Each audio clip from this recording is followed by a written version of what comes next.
use our games to bring people together, to build trust, and to strengthen our communities. Max, what's your reaction? I find that a problematic statement from the Sixers. That's a problem for me.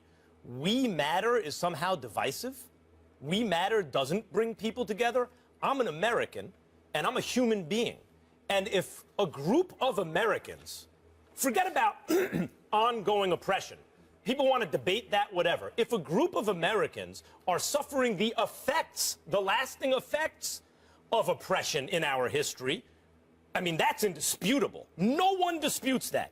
If a group of Americans and people are suffering that, and a member of that group wears a shirt that says, "We matter," that somehow excludes me or is divisive or doesn't bring people together. The only people that alienates or doesn't bring together is people of bad faith and bad will. I fail to see in any way how the Sixers statement isn't controversial and offensive. I'm offended by it. I don't wear a "We Matter" shirt, no, and I'm not African American, and I'm not a woman.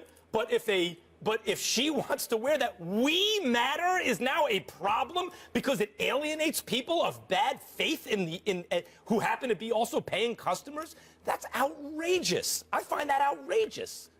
I find it outrageous that the Sixers had a problem, the specific problem that they had with it.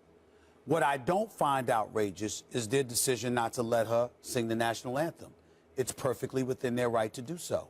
And we have to put on our big boy pants and whatever else we wear and start accepting the reality of certain situations. Yes, you want to go there and sing the national anthem. It is entirely possible that the Sixers are saying, well, if we allowed that to happen, then we have to allow somebody wearing a shirt that Black Lives Matter to sing the national anthem. And we have to allow. No. I'm just saying, even though I would disagree with it, I wouldn't like it, rather, I would still respect their right to do that. I am an individual organization.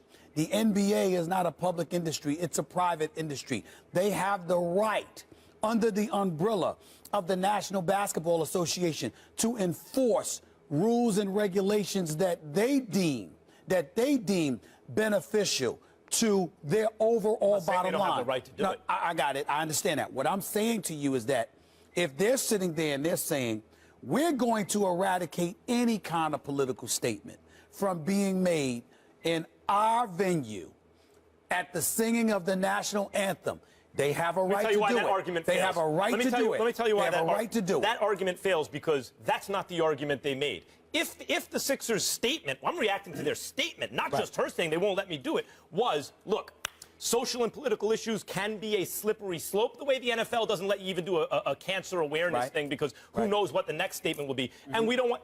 I could live with that. Okay, I could live with that. But that's the point I was making. That's the point you were making. Right. That's not the point they made. They didn't make the slippery slope argument. The argument they made is a shirt saying "We Matter" is somehow divisive, alienates some people. And what I'm saying is... It does, though. Forget those people. You are putting... Look, I know a business is amoral. Not immoral, amoral. It's not about morality. It's about making money. But in a league and with franchises that talk about how they care and they work with the community and all those things, I think you have to give a little more consideration not only to the bottom line, but to occasionally doing the right thing. And they're pandering to people of bad will and bad faith if those people are alienated by a "We Matter" shirt. You can say that. I disagree with that part. At the end of the day, if your bottom line is for patrons to come and enjoy the game and to make sure no political statements... Then say that. I'm just saying. They could have articulated their position better, but there is no question in my mind that they have not only do they have a right to do it, I can understand where they're coming from in terms of not wanting that to happen. You know how much of a privilege it is for any kind of artist to sing the national anthem at a venue. It's something that a lot of them clamor to do. So while you've gotten that opportunity to do so, I'm not saying that the young lady did anything wrong. I'm simply saying that if the Sixers sit up there and say, that's not something they want. If they said love your neighbor, if they said love your neighbor, would that be bad? Now they're going to have a dress code then to dictate artists what they can't wear. You also have to take into consideration, we are talking about the city of Philadelphia, which is as blue collar as it gets, and you never know what level of fear comes attached with political statements being made if they find it disagreeable. If you are an organization that doesn't want to find yourself in the middle of that, and you are supported by a private industry that gives you the cachet and the muscle to take that position, you have a right to do it. Be nice to people. She could have been wearing be nice to people. It's almost the same thing as saying we matter. I agree with you. I'm not Don't discriminate. I'm not disagreeing with you. I'm saying be a good person, not a bad person. I'm not disagreeing with you. I'm saying I understand where they're coming from, and you as an individual, they should hire you to release their statements then because they didn't do a good job. We got to go to break. You got to understand it. All right, we got to go to break. When we come back.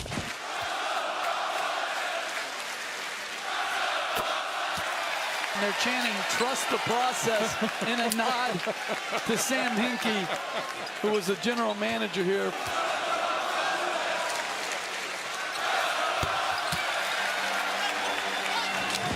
So it was an exciting opening game for 76ers fans last night. Despite losing to the Thunder, fans fired up to see the #3 overall pick from the 2014 draft, Joel Embiid, finally making his NBA debut. The crowd chanting, trust the process, something Sixers former general manager Sam Hinkie had been begging fans to do while the team went through a rebuild. Stephen A., your reaction to fans chanting, trust the process? I was incredibly annoyed. For those out there that may need to be reminded of, long before, I'm here on First Take and, an NBA analyst for ESPN and hosting my own radio show on Mad Dog Sports Radio and all of that. You're going to be doing a fight? You're calling a fight? I'll be calling a fight November 5th, calling the Manny Pacquiao fight, my first ever color commentary on a boxing match. I was a journalist for the Philadelphia Inquirer. Prior to that, the New York Daily News. I've been I was in print journalism for 19 years. I was at the Philadelphia Inquirer for nearly 17 years. I covered every day of Allen Iverson's first 10 years in the NBA, every single game, every day. I know this city. It's a phenomenal city.